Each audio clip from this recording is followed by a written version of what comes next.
আমি এই লোকের মেয়ে? এটাই সত্যি। আমি তোর আসল বাপ। হ্যাঁ মাইয়া, এই এলাকায় চৌধুরী বাড়িটা কোন দিকে কইতে পারো? তোমার সাহস তো কম না, তুমি আমার সাথে এইভাবে কথা বলছো। তুমি জানো আমি কে? তুমি কে হেটা জানি আমি কি করব? তুমি জানো আমি কে? তোমাকে দেখেই তো বোঝা যাচ্ছে তুমি একটা থার্ড ক্লাস ফকির। অপমান করবা না, খুব খারাপ হইব। বললাম না, তোকে দেখে খুব ভালো করেই বোঝা যাচ্ছে তুই একটা ফকির।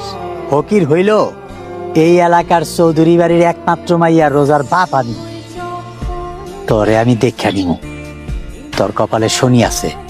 আমি নিজেই চৌধুরী বাড়ি খুঁজা দিতেছি। আপামনি, আপনি কই হারিয়ে গেছিলেন?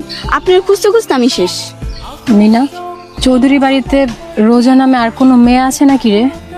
কি যে কোন, পুরা গ্রামের ভিতরে রোজা নামে একটাই, তাও আপনার। হঠাৎ এই প্রশ্ন করলেন কেন? এত বছর পরে হঠাৎ করে মেয়ের কথা আপনার মনে পড়লো।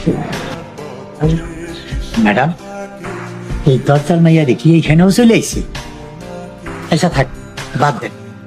ম্যাডাম, অনেকক্ষণ যাবৎ বইসা রইছি, আমার মাইয়া কই? আমার মাইয়ারা ডাক দেন। যে আপনার সামনে দাঁড়িয়ে আছে ওই আপনার মেয়ে।